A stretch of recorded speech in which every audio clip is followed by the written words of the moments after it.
Good afternoon વિદ્યાર્થી મિત્રો. Last લેક્ચરમાં આપણે એનસીઆરટીમાં કુલમના નિયમ વિશે ભણી ગયા હતા. આજે આપણે ભણીશું કુલમના નિયમને લગતા દાખલાઓ, પણ સદિશ સ્વરૂપે. તો ધોરણ 11ને આપણે થોડું ઘણું યાદ કરી લઈએ કે બે સદિશોના સરવાળા માટે તમે બે પ્રકારની રીત ભણી ગયા. એક ત્રિકોણની રીત હતી અને બીજી મેથડ હતી સમાંતર બાજુ ચતુષ્કોણની રીત. તો બંનેમાં મુખ્ય તફાવત એ હતો કે ત્રિકોણની રીતમાં તમને જે પરિણામી મળતું હતું એ પરિણામી જે રાશિ હતી એ સદિશ સ્વરૂપે જ મળતી હતી. જ્યારે સમાંતર બાજુ ચતુષ્કોણની અંદર જે તમને પરિણામી મળતું હતું એ સદિશનું માન મળતું હતું, મૂલ્ય. બરોબર છે. અને બંને માટે કોમન પોઈન્ટ એ હતો કે સરવાળો માત્ર બે સદિશોનો જ શક્ય બનતો. આમાં એક વધારે થઈ શકતા બે કરતા, પણ આમાં માત્ર બે સદિશનો જ સરવાળો શક્ય બનતો. તો દાખલાઓ સ્ટાર્ટ કરીએ પહેલા થોડીક પાયાની બાબતો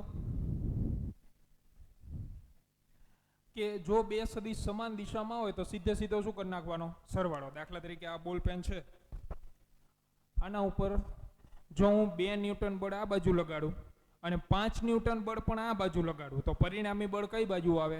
આ સાઈડ. કેટલું? તો કે 5 + 2 7 ન્યૂટન. બરોબર. એટલે સીધે સીધો સરવાળો થાય સમાન દિશામાં હોય ત્યારે. વિરુદ્ધ દિશામાં હોય તો સીધી શું થાય? બાદબાકી. એટલે આ બોલ પેનને 5 ન્યૂટન બળ આ બાજુ, 3 ન્યૂટન બળ આ બાજુ, તો પરિણામી બળ આવે 2 ન્યૂટન, જે આ તરફ જોવા મળે. અને ત્રીજી અને મહત્વની વસ્તુ કે જો બે સદિશ વચ્ચે કંઈ ખૂણો બનતો હોય તો પરિણામી કઈ રીતે મેળવવું? તો પરિણામી આવે આ રીતે: r = √a² + b² + 2ab cos θ. ખૂણો બનતો હોય ત્યારે. અને બાયોલોજી વાળા માટે cos 120 એનું મૂલ્ય તમારે યાદ રાખી લેવું -1/2. બહોળો ઉપયોગ આવશે આનો દાખલાઓમાં. બરોબર છે. 120 ડિગ્રીનો. તો આ યાદ રાખવાનું થશે. એટલે બે સદિશોના સરવાળા માટે આ ત્રણ શક્યતાઓ હોય: સમાન દિશા, વિરુદ્ધ દિશા અને ખૂણો. અને પરિણામી આવી રીતે મળે. અહીંયા એ સદિશ છે અને અહીંયા બી સદિશ છે. તો આ બંનેનું પરિણામી જે છે એ એક્ઝેક્ટલી વચ્ચે આવે આ રીતે, આર સદિશ. બરોબર. એટલે આ ધ્યાનમાં રાખો. અને હવે આપણે દાખલાઓની શરૂઆત કરીએ. તો ઝડપથી ઉદાહરણ નંબર 1.6 એની રકમ જોઈ લો.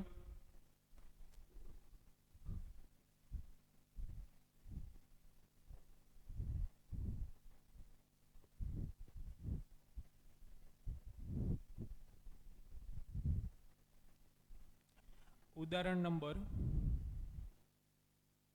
1.6. 3 વિદ્યુતભારો Q1, Q2 અને Q3 ત્રણેયના મૂલ્ય સ્મોલ q છે. L લંબાઈની સમબાજુ ત્રિકોણના શિરોબિંદુઓ પર મૂકેલ છે. એટલે એક સમબાજુ ત્રિકોણ આપેલ છે આપણને. આ સમબાજુ ત્રિકોણ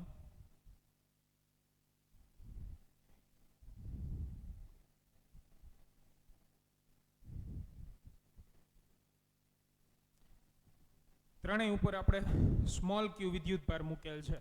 અને જે બાજુઓની લંબાઈ છે એ સ્મોલ l આટલી છે. આગળ એના મધ્ય કેન્દ્ર ઉપર કેપિટલ Q વિદ્યુતભાર છે. એટલે મધ્ય કેન્દ્ર એટલે મધ્ય ગાળાનું છેદ બિંદુ. તો આ મધ્ય કેન્દ્ર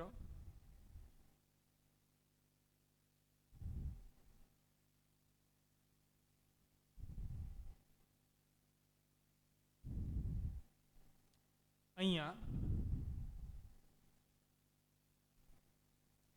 G નામ આપી દઉં છું મધ્ય કેન્દ્રને હું. અને જ્યાં આપણે વિદ્યુતભાર મૂકેલો છે કેપિટલ Q. બરોબર. અને અહીંયા આપણે નામ આપી દઈએ પોઈન્ટ D, અહીંયા E અને આને S. F નામ ન અપાય કારણ કે બળનું સંજ્ઞા F લેવાની થશે. તો આના ઉપરનું પરિણામી બળ શોધો. હવે સંપાતપણાના સિદ્ધાંત પ્રમાણે આના ઉપર કેપિટલ ક્યુ ઉપર કેટલા બળ લાગે, તો કેપિટલ ક્યુ સિવાય કેટલા વિદ્યુત ભારો છે, 1 2 3, તો ત્રણેય વારાફરતી બળ લગાડે. તો અગાઉના લેક્ચરમાં આપણે એવી વાત થઈ હતી કે બળની દિશા ક્યાં આવે, તો કે બે વિદ્યુતભારને જોડતી રેખા ઉપર. અહીંયા ધારો કે 5 કુલંબ છે, અહીંયા 10 કુલંબ છે. તો 5 કુલંબ ઉપર લાગતું બળ કઈ બાજુ હોય, તો પહેલા તો બંનેને જોડી દેવાના. એટલે આ બંનેને જોડી દીધા આપણે. હવે આના ઉપર લાગતું બળ મારે જોતું છે, તો ત્યાં જઈને ઊભું રહી જવાનું આપણે, અહીંયા જઈને સ્ટેડી. પછી સામેના વિદ્યુતભાર વિશે વિચારવાનું કે સામેનો વિદ્યુતભાર આને ખેંચશે કે ધક્કો મારશે, તો કે સજાતીય હોવાથી ધક્કો મારશે. એટલે કઈ બાજુ લાગે, આ સાઈડ લાગે. આ બળની દિશા, બરોબર. આવી રીતે આવે. પહેલા જોડવાના, પછી જેના ઉપર બળ શોધવાનું હોય ત્યાં જઈને ઊભું રહી જવાનું, અને પછી સામેના વિદ્યુતભાર પરથી વિચારવાનું કે ખેંચશે કે ધક્કો મારશે. આ 3 સ્ટેપ છે, બરોબર. તો જોઈએ.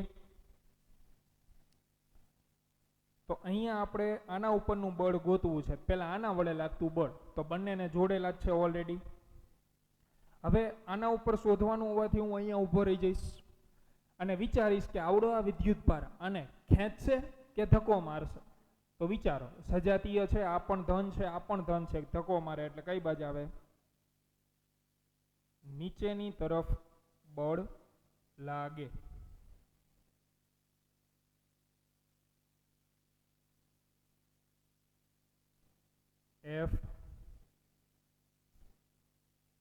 F1 સદિશ.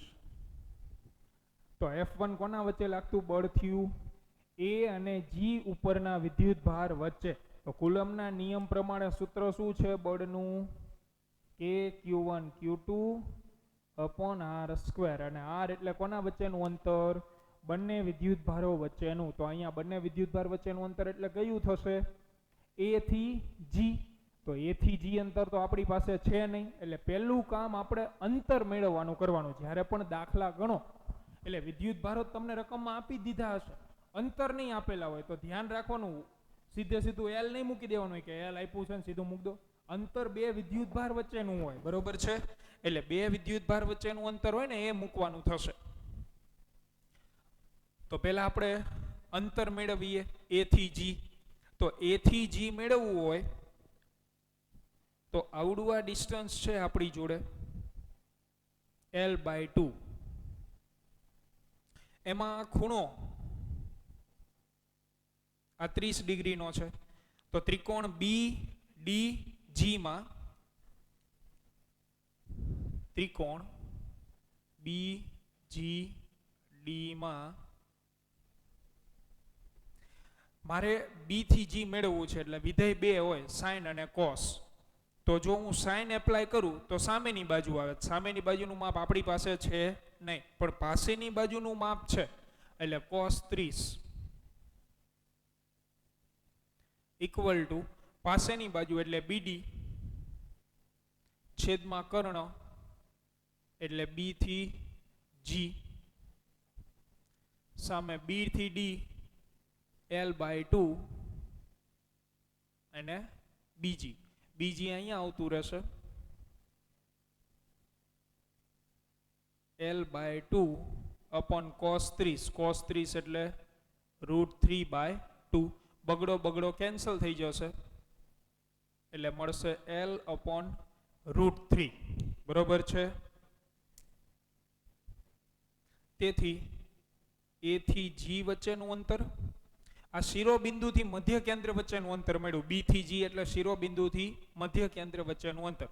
એટલે કે A થી G, B થી G કે C થી G, આ 3 એ 3 તમને શું મળે, L/√3. આટલું મળે. બરોબર છે.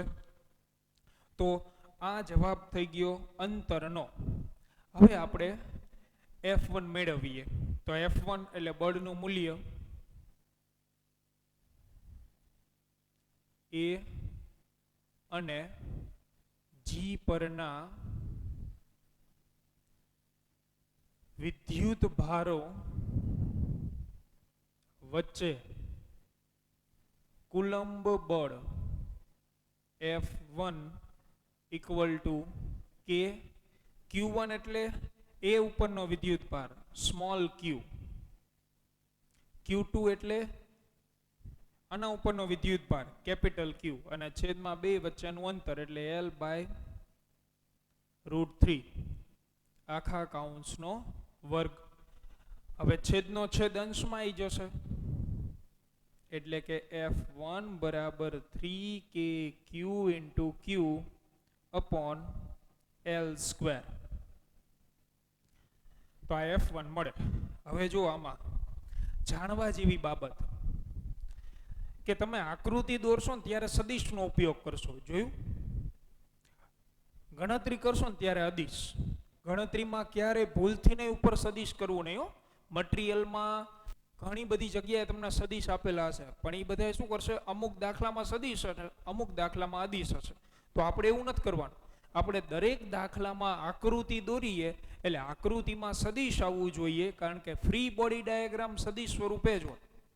એમાં સદિશ આવવું જોઈએ કારણ કે દિશા સાથે દર્શાવવાનું. અને ગણતરીમાં ક્યારેય સદિશ લેવાની ભૂલ કરવાની નહીં. ગણતરીમાં તો અદિશ જ હોવું જોઈએ. બરોબર છે? તો આ F1 મેળવું. હવે આગળ આપણે વાત કરીએ આ બીજા વિદ્યુત ભાર વડે આના ઉપર લાગતું બળ. તો બેને જોડો તો જોડેલા જ છે. કોના ઉપર ગોતવાનું છે? અહીંયા. તો ત્યાં ઊભા રહી જાઓ. આવડો આ વિદ્યુત ભાર આને ખેંચશે કે ધક્કો મારશે? તો ઓબ્વિયસ વસ્તુ છે કે ધન વિદ્યુત ભાર હોવાથી બંને ધક્કો જ મારશે આને. તો આ આવશે F2 સદિશ. એવી જ રીતે આના વડે લાગતું બળ તો બંનેને જોડેલા જ છે. અહીંયા શોધવાનું છે. તો આવડો આ વિદ્યુત ભાર આને ધક્કો મારે એટલે આ સાઈડ પાછું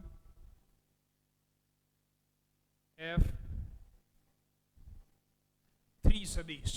એટલે ત્રણ ફોર્સ જે છે એ થઈ ગયા. અને હવે આપણે મેળવીએ F2 અને F3 નું મૂલ્ય. આવી જ રીતે તો એ એટલું જ આવશે, ચિંતા કરવાની જરૂર જ નથી. કારણ કે F2 ઉપર તો આ બે વચ્ચેનું બળ છે. આના ઉપર વિદ્યુત ભાર Q, આના ઉપર વિદ્યુત ભાર કેપિટલ Q. અંતર B થી G, તો B થી G કેટલું છે? L by √3. આ જ આવવાનું છે. એવી જ રીતે F3, તો F3 માં આ બે વચ્ચે લાગતું બળ છે. આના ઉપરનો સ્મોલ q, આના ઉપર કેપિટલ Q. અંતર તો વળી પાછું C થી G, તો C થી G સેમ. એટલે આવું નવું બળ આપણને જોવા મળશે.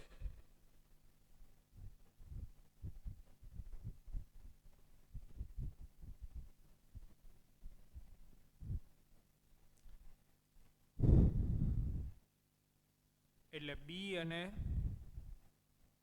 G પરના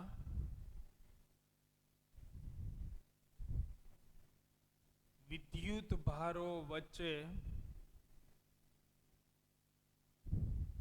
લાગતું બળ F2 બરાબર K small q capital Q છેદમાં એ બે વચ્ચેનું અંતર તો L બાય √3 નો વર્ગ. છેદનો છેદ અંશમાં આવી જાય 3kq capital Q L square. એવી જ રીતે C અને G પરના વિદ્યુત ભારો વચ્ચે લાગતું બળ F3 બરાબર K Q into capital Q છેદમાં L બાય √3 નો વર્ગ તો 3kq into Q upon L square. આવી રીતે બળ થાય. એટલે અહીંયાથી ખ્યાલ આવી જાય કે ત્રણેય બળ જે છે એ મૂલ્યની દ્રષ્ટિએ જે છે એ એક જ સરખા છે. F1 equal to F2 equal to F3 which is equal to F. સંજ્ઞા F લઈ લીધી આપણે. બરોબર છે? હવે મહત્વની બાબત કે પરિણામી ગોતવાનું છે. તો પરિણામી કઈ રીતે મેળવવું? તો પરિણામી મેળવવા માટે તો પરિણામી તો આપણી પાસે છે, પણ પરિણામી તમને માત્ર બે નું જ ખબર છે કે ભાઈ બે બળ હોય ત્યાં સુધી ખબર છે. તો હવે હું એક નાનકડી એવી આકૃતિ દોરી દઉં પહેલા. તો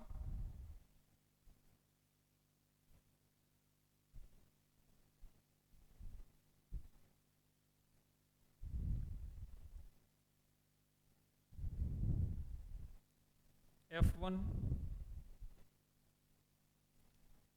F3 F2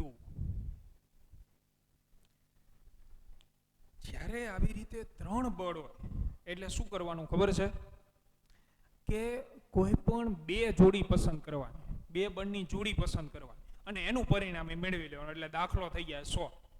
એટલે હું આ બેની જોડી પસંદ કરું F2 F3 ની. જો F2 અને F3 નું પરિણામી F ડેશ સદિશ હોય તો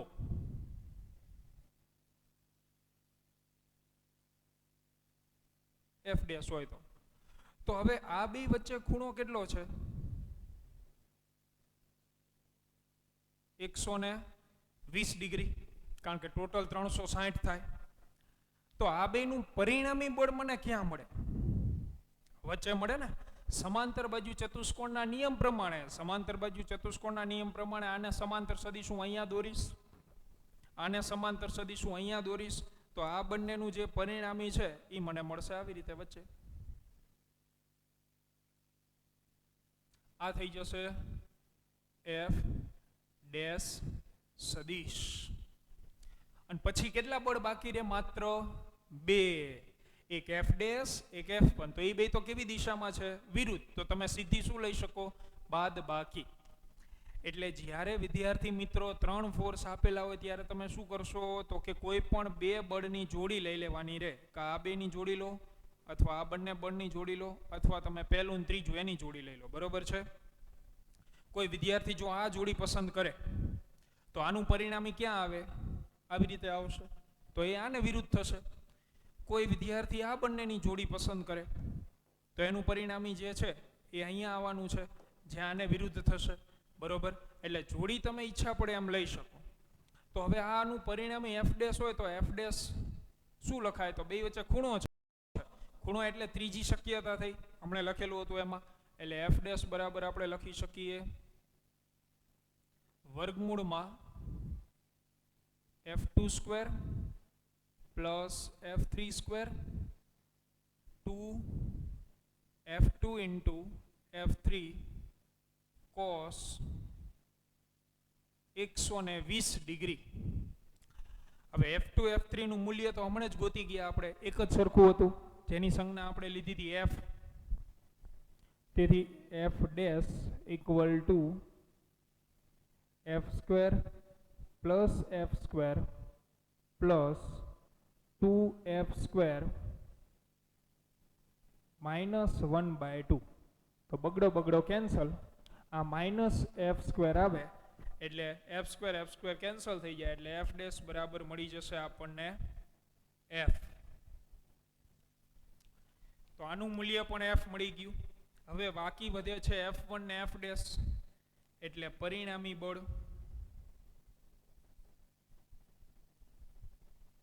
F equivalent equal to F1 minus F dash. કારણ કે વિરુદ્ધ દિશામાં છે એટલે વિરુદ્ધ દિશામાં તો સીધી તમે બાદ બાકી લઈ શકો. તો આ F, આનું મૂલ્ય પણ F જ મળી ગયું, એટલે કે 0. આ પરિણામી બળ મળે 0 ન્યૂટન. બરોબર? તો સિમ્પલ દાખલાઓ એકદમ. આને યાદ કરીને એકાદ વખત મોઢે ગણી લેવા. બરોબર છે? તો આમાં સદિશ સ્વરૂપ વાપરતું અને સોલ્યુશનમાં ક્યાંય સદિશ આવશે નહીં. ચાલો, આ પૂરો થઈ જાય એટલે હવે જોઈએ સ્વાધ્યાયનો 1.6 નંબરનો દાખલો.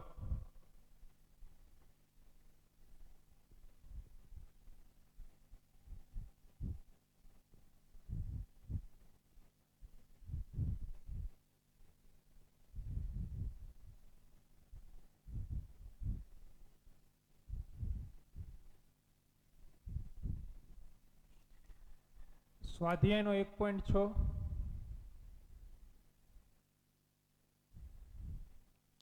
તો એમાં રકમ જુઓ. તમને આપેલા છે 4 બિંદુવત વિદ્યુત ભારો 2, -5, 2 અને -5, જે ચોરસના શિરોબિંદુ પર મૂકેલ છે.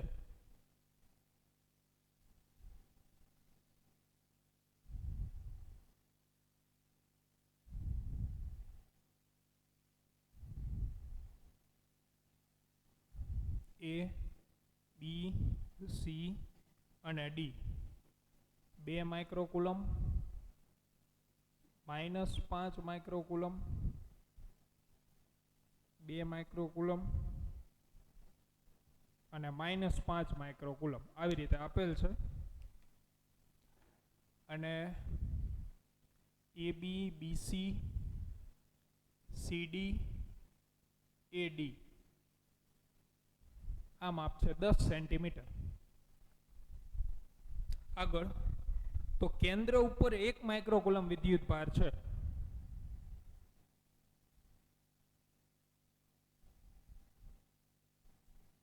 અહીંયા આગળ 1 માઇક્રોકુલમ વિદ્યુત ભાર છે. તો એના ઉપરનું પરિણામી બળ શોધો. આ 1 માઇક્રોકુલમ ઉપરનું ગોતવાનું છે આપણે. તો હવે કેટલા બળ લાગે? તો આના સિવાય કેટલા વિદ્યુત ભારો છે? તો 4 વિદ્યુત ભાર છે, એટલે ચારેય વડે બળ લાગવાનું છે.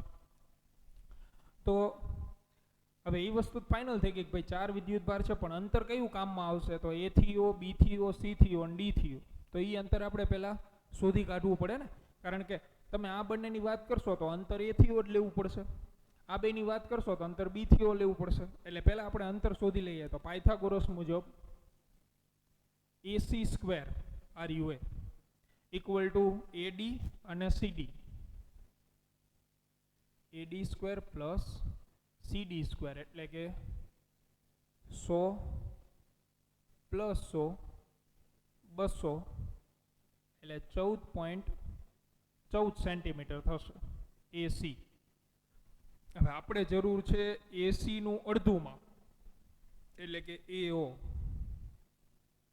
અથવા BO, CO અથવા DO.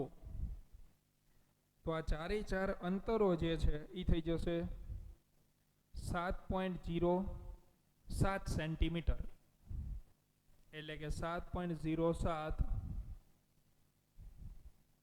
10⁻² મીટર. એક્ઝેક્ટલી આના કરતા અડધા. બરોબર. હવે આપણે વાત કરીએ બળોની, વધારે સમય ન લેતા. ચલો, આના ઉપરનું બળ મારે ગોતવું છે. તો આપણે અહીંયાથી હલવાનું જ નથી, અહીંયા ઊભું રહી જવાનું. આના વડે લાગતું જોતું છે. તો 2 વાળો 1 ને ખેંચે ધક્કો, સજાતીય છે એટલે ધક્કો મારે.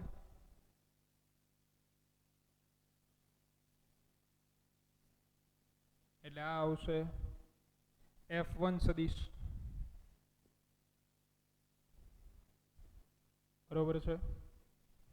તો F1 સદિશ જે છે એનું આપણે સૌપ્રથમ મૂલ્ય મેળવી લઈએ.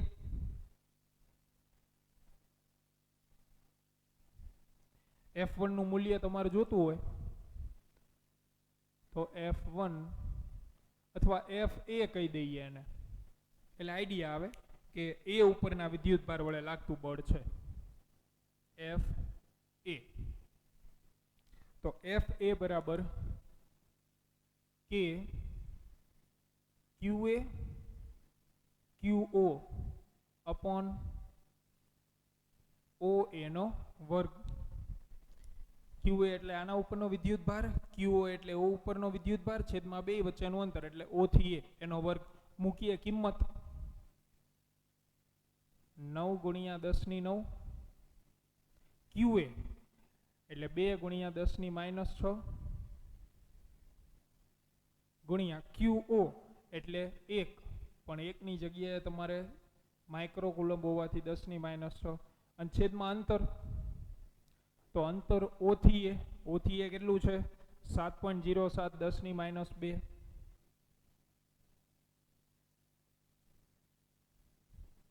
એનો પણ વર્ગ, એટલે FA આ મૂલ્ય તમને મળશે 3.6 ન્યૂટન.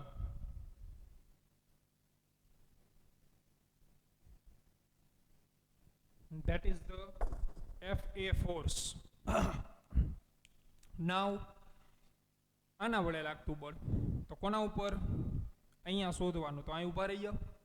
આવડો આ વિદ્યુત ભાર આને ખેંચે કે ધક્કો? તો આ 1 છે, આ -5 છે. તો તો માઇનસ હોવાથી ખેંચશે, એટલે કે એફ બી સદિશ લખાય અને બી એફ બી સદિશ. તો એફ બી સદિશનું મૂલ્ય મેળવીએ આપણે, ફોટો પાડી લેજો. એફ બી સદિશ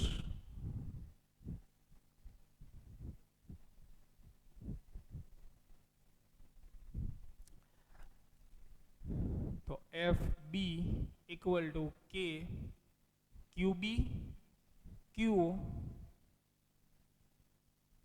ઓ થી બી નો વર્ગ, એટલે 9 ગુણ્યા 10⁹ ક્યુબી માઇનસ મેં અગાઉ પણ કીધેલું છે કે જ્યારે બળનું મૂલ્ય આવે મૂલ્ય ત્યારે વિદ્યુત ભારની નિશાની ધ્યાનમાં લેવી નહીં. અને સોનેરી અક્ષરે લખીને રાખજો, નહીતર અહીંયા અમુક -5 મૂકશે અને પછી એ કે ખોટું પડ્યું, પણ ખોટું જ પડે.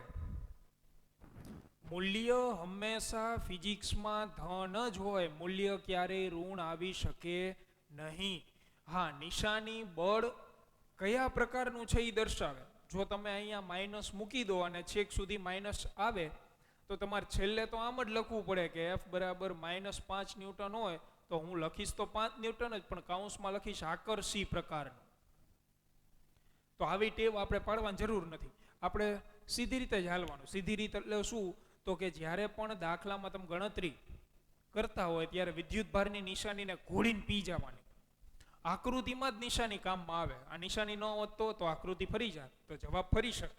એટલે આકૃતિ માટે નિશાની મેટર કરે છે. દાખલાના સોલ્યુશનમાં ક્યાંય નિશાની લેવાની જરૂર નથી. એટલે આને યાદ રાખજો, આવું કે ચોપડીમાં લખેલું ન હોય, બરોબર છે? ચાલો, એટલે ક્યુબી જગ્યાએ 5 ગુણ્યા 10⁻6 ગુણ્યા ક્યુઓ એટલે પાછું 10⁻6 છેદમાં 7.07 10⁻2 એનો વર્ગ. તેથી F B equal to 9 newton.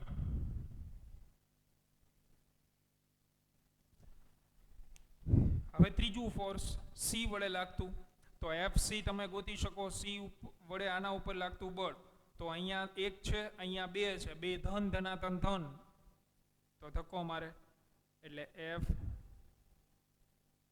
C સદિશ. અને ચોથું તો આ માઇનસ છે, આ 1 છે, બરોબર છે? તો આ 1 ને માઇનસ વાળો ખેંચે, એટલે કે એફ ડી સદિશ. તો એફ સી અને એફ ડી તમારે જાતે શોધી લેવાનું રહેશે. એફ સી સદિશ કે ક્યુ સી ક્યુઓ ઓ થી સી નો વર્ગ. આમાં તમારે કિંમત મૂકી દેવાની, એટલે એ પણ મળશે તમને 3.6 ન્યૂટન. અને એવી જ રીતે એફ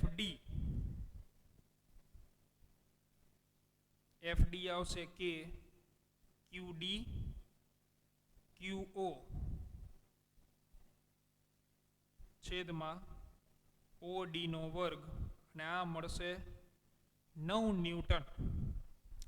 તો અહીંયા એક વસ્તુ જોવા મળે છે તમને કે સામસામેના જે ફોર્સ છે એની વેલ્યુ એક્ઝેક્ટલી સમાન આવે છે. એટલે કે જેટલું એફ એ છે એટલું જ એફ સી મળ્યું, અને જેટલું એફ બી છે એટલું શું જોવા મળે છે? F D. આમાં તમારે કિંમત મૂકવાની હોય, એક સ્ટેપ આવી રીતે કરજો. એટલે સામસામેના બળ, આ બોલપેનને હું 5 ન્યૂટન બળથી આમ ખેંચું, 5 ન્યૂટન બળથી આમ ખેંચું, પરિણામી બળ શું થઈ ગયું? 0. એટલે અહીંયા એફ એ જેટલું છે એટલું જ એફ સી છે, અને એફ બી જેટલું છે એટલું જ એફ ડી છે. તો સામસામેના બળ તો એકબીજાની અસર નાબૂદ કરી નાખશે. તેથી પરિણામી બળ એફ ઇક્વલ ટુ શું આવશે? 0 ન્યૂટન. અહીં લખી નાખવાનું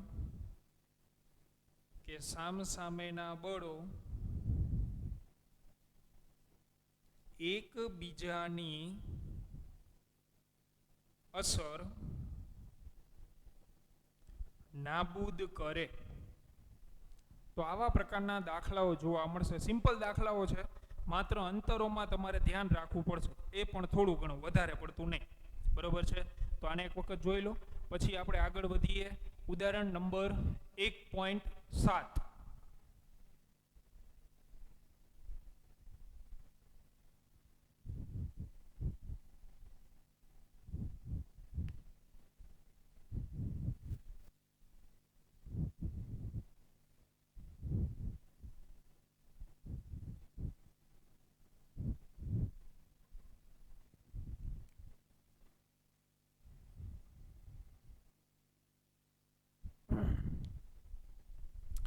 જોઈએ ઉદાહરણ નંબર 1.7. તો રકમમાં પહેલી વસ્તુ તો આકૃતિ જે છે એનસીઈઆરટી ની બુકમાં એ સોલ્યુશનની આપેલી છે, પરીક્ષામાં નહીં આપેલી હોય, ધ્યાન ના રાખવું. એટલે એમાં બળ દર્શાવી નહીં આપ્યા હોય.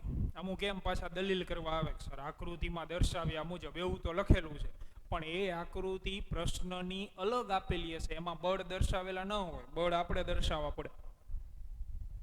તો આમાં તમને એક ત્રિકોણ આપેલ છે સમબાજુ.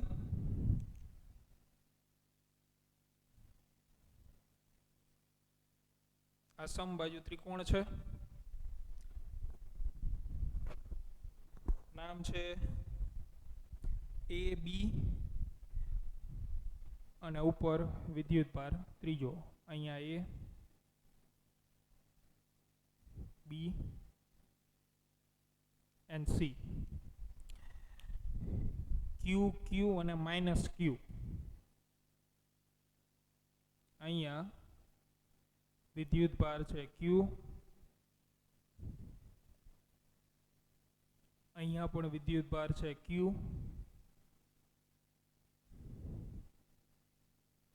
અને અહીંયા વિદ્યુત ભાર છે માઇનસ Q, અને લંબાઈ છે L જેટલી.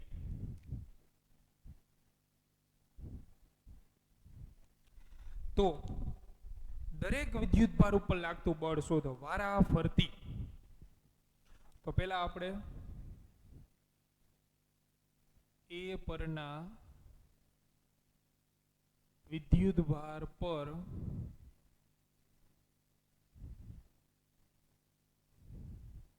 લાગતું બળ મેળવીએ. એ ઉપરના વિદ્યુત ભાર ઉપર કેટલું બળ લાગે? તો એ ઉપરના વિદ્યુત ભાર ઉપર મિત્રો કોણ કોણ બળ લગાડે? બે વિદ્યુત ભાર બળ લગાડે, એક આવડો, એક આવડો. તો બળની દિશા, તો પેલા આના ઉપર બળ ગોતવાનું, એટલે અહીંયાથી આપણે ખસવાનું થતું નથી. ચાલો આ બંનેને જોડી દો. આવડો આ વિદ્યુત ભાર આને ખેંચે કે ધક્કો મારે? તો સજાતીય હોવાથી ધક્કો મારશે, એટલે આ બાજુ આવશે F1 સદિશ. તો પહેલા આપણે F1 નું મૂલ્ય ગોતી લઈએ.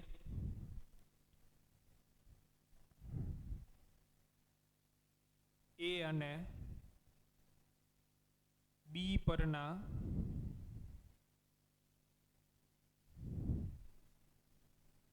વિદ્યુત ભારો વચ્ચે બળ F1 બરાબર K.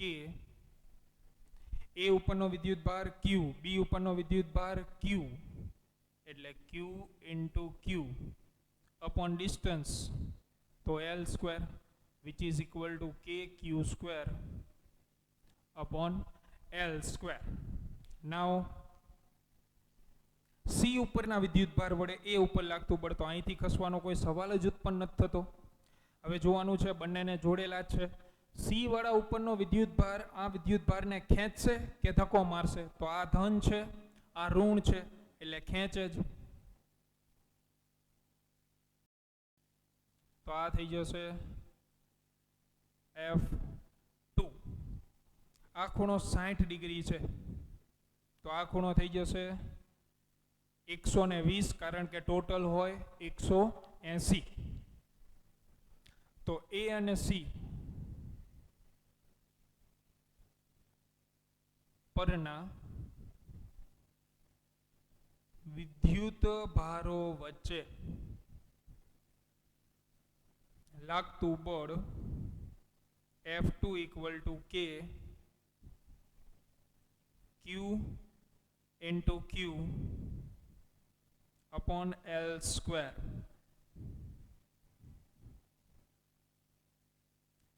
શું ધ્યાનમાં રાખશો? આવડું આ માઇનસ લેવાનું અહીંયા નહીં, પાપ લાગે, બરોબર? માઇનસ નિશાની ધ્યાનમાં લેવાની નહીં. શું કામ નહીં લેવાની? મૂલ્ય છે, મૂલ્ય. એટલે કે Q square upon L square. હવે શું? કંઈ નહીં. હવે કંઈ નહીં. હવે બે સદિશ છે તો બે સદિશ માટે સરવાળા માટે કેટલી શરતો હતી? 3. સમાન સરવાળો, વિરોધ બાદબાકી, ખૂણો વર્ગમૂળ વાળું. તો અહીંયા કયું લાગુ થાય? આ બે સમાન દિશામાં છે? નહીં. વિરુદ્ધ દિશામાં છે? નહીં. ખૂણો છે? હા. તો ખૂણા વાળું લાગુ કરી દેવાનું, બરોબર? અને પૂરું કરો એટલે ચાલો.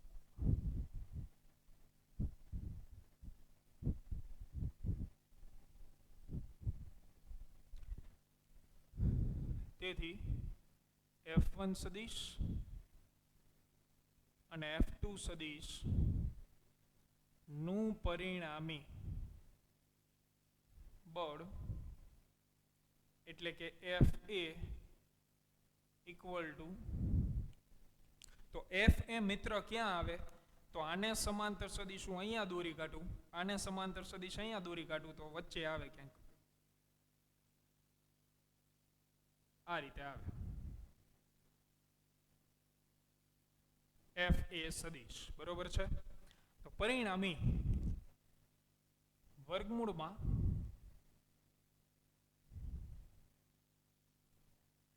F1 સ્ક્વેર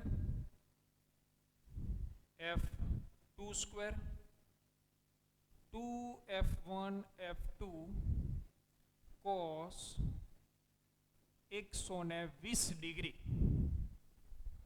આવડો ખૂણાને લેવાનું થાય ને બે વચ્ચેનો 120 આ રહ્યો. તો cos 120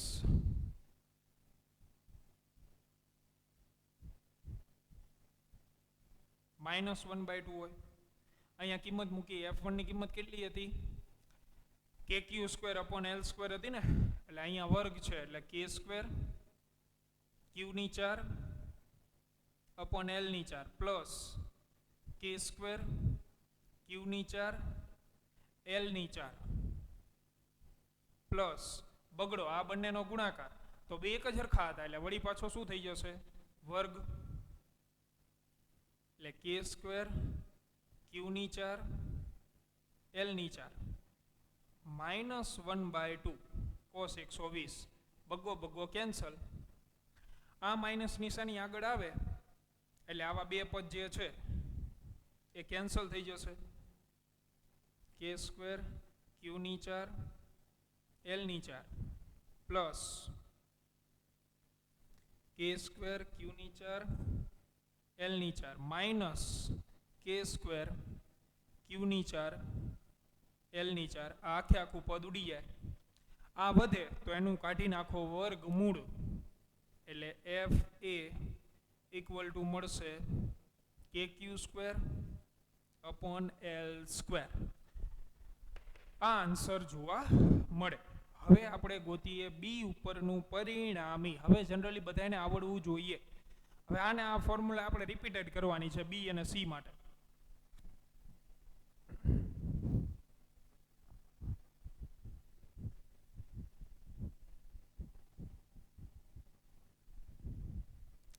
ચાલો બી ઉપરનું પરિણામી ગોતીએ.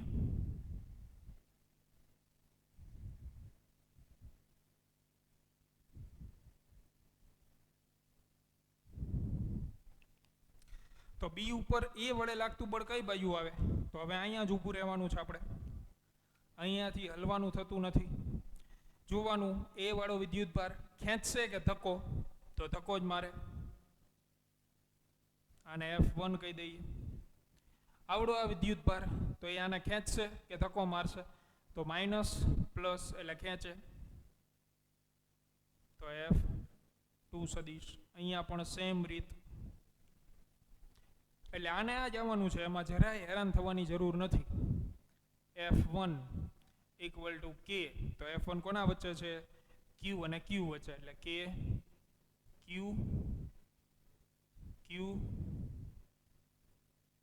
L સ્ક્વેર,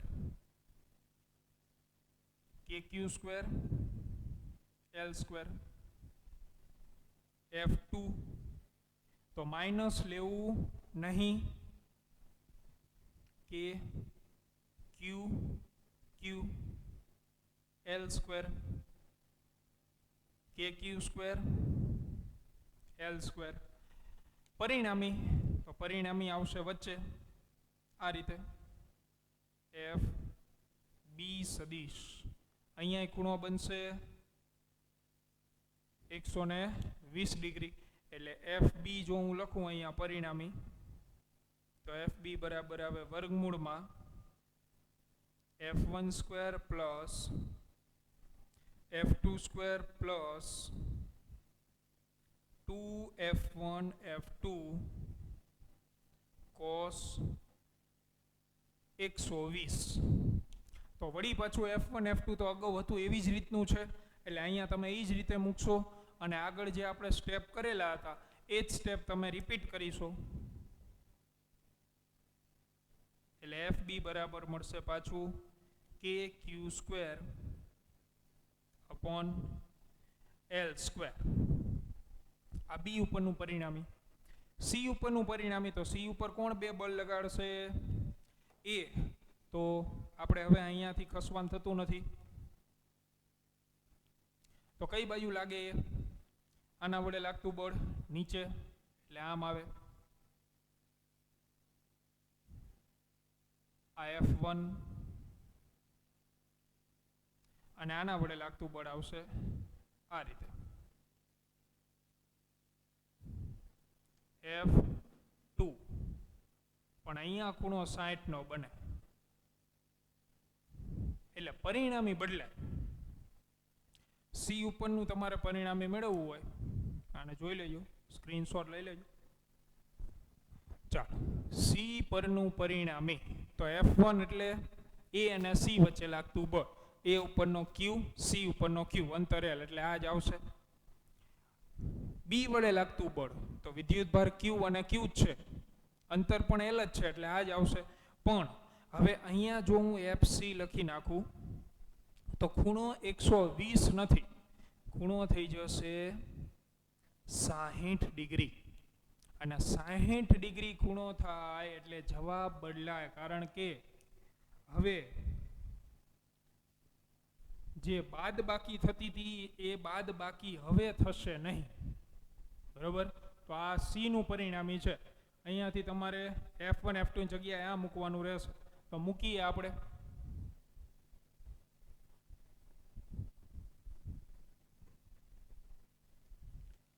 FC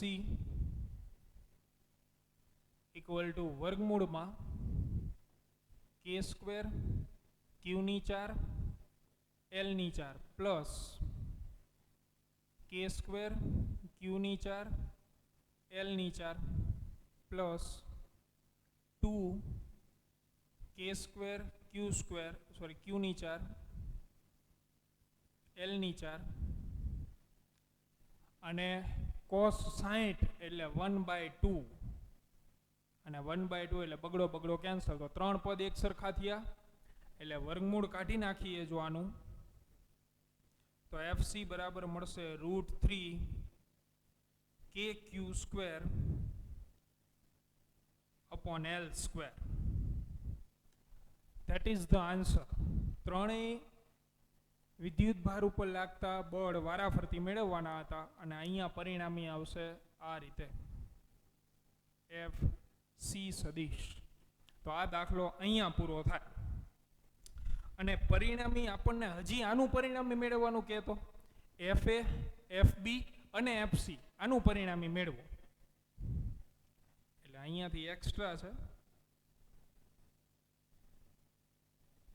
કે FA સદિશ એફ બી સદિશ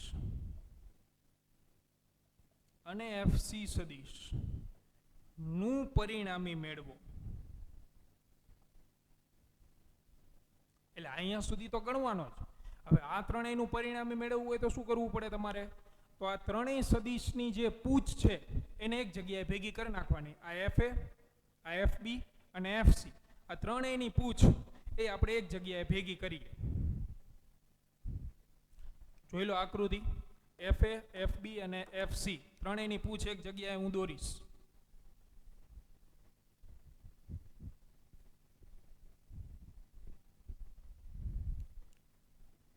એફ એ આવી રીતે હતું, એફ બી આવી રીતે હતું,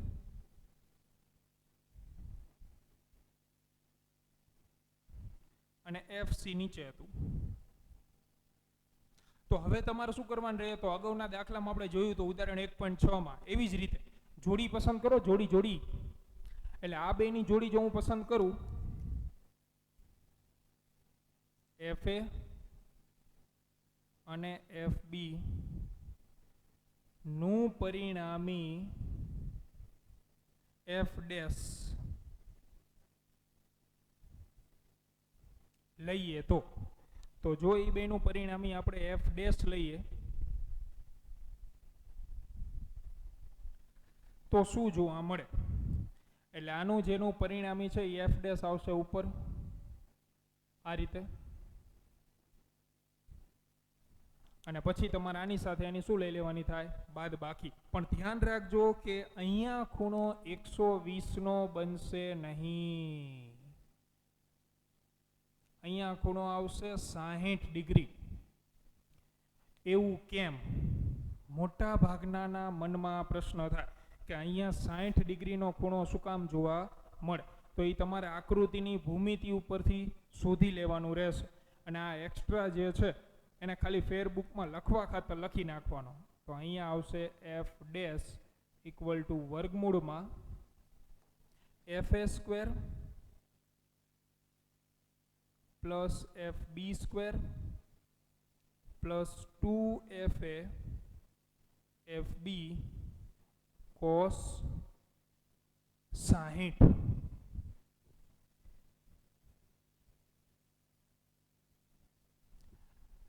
આ ખૂણો 60 નો જ બને એ આપણે હમણાં ત્રિકોણ દોરેલો હતો એમાં તમે જોઈ શકો.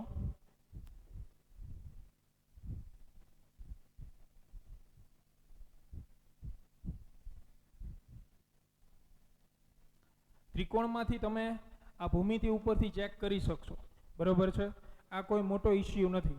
એ બધાને આઈડિયા આવી જશે ત્રિકોણ ઉપરથી કે 60 નો ખૂણો કઈ રીતે બને. કારણ કે જે એફ સી નીચે દોર્યું હતું આપણે એનું આ બાજુ 30 બનતો હતો, આ સાઈડ 30 બનતો હતો, એવી રીતે હતું. અને બાકીના બેમાં 60-60 નો ખૂણો આવતો હતો. એટલે એ તમને મળી જશે. એફ એ એફ બી જે છે એના મૂલ્ય એક સરખા હતા. બરોબર?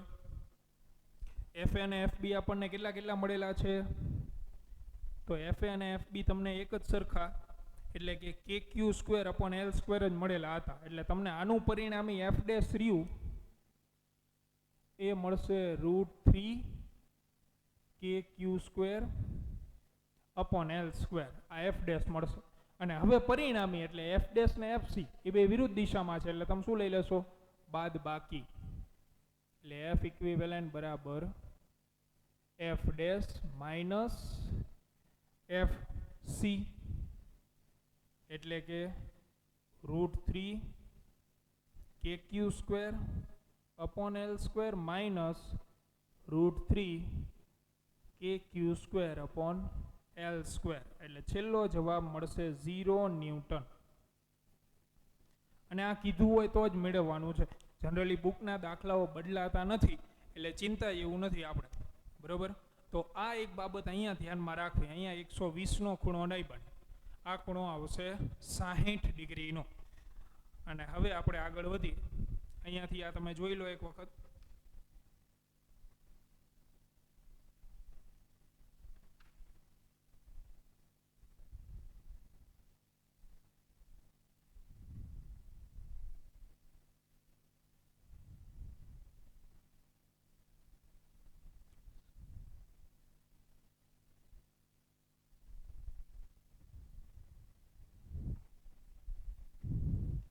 આ બંને ખૂણાઓ મોટા બનાવો, ગુરુકોણ બને, એટલા માટે આ લઘુકોણ આવે. એ તમને આકૃતિ જો એટલે આઈડિયા આવી જશે.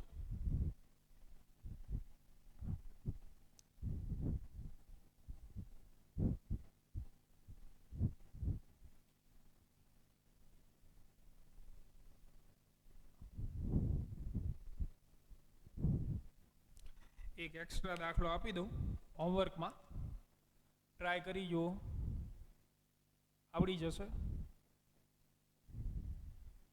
જૂની ચોપડીનું ઉદાહરણ છે, એટલે પ્રેક્ટિસ માટેનું છે, પણ ગણી કાઢું. તો આકૃતિ દોરી દઉં છું. એમાં તમને એક કાટકોણ ત્રિકોણ આપેલ છે.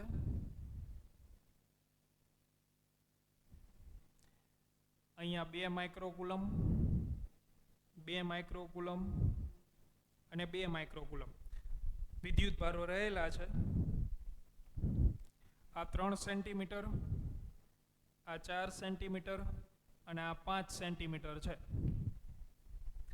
તો તમને ગોતવાનું કીધું છે કાટખૂણા પર રહેલા વિદ્યુતભાર પરનું પરિણામી બળ શોધો. આવો દાખલો છે. કાટખૂણા ઉપર એટલે અહીંયા જે વિદ્યુતભાર રહેલો આ 2 માઇક્રોકુલમ, એના ઉપરનું તમારે પરિણામી બળ ગોતવાનું છે. અને જવાબ જે છે એ આવે છે 45.89 ન્યૂટન. તો આને ટ્રાય કરવી, બરોબર. બાકી જૂની બુક પડેલી હોય તો એમાં પણ જોવા મળશે. તો અહીંયા સદિશવાળા દાખલાઓ પૂરા એનસીઈઆરટીની બુકના જેટલા પણ હતા એ બધા. આની ખાસ પ્રેક્ટિસ કરવી, કારણ કે પૂછાવા માટે 3 માર્કમાં આ દાખલાઓ મોસ્ટ ફેવરિટ છે, બરોબર. જોઈ લો.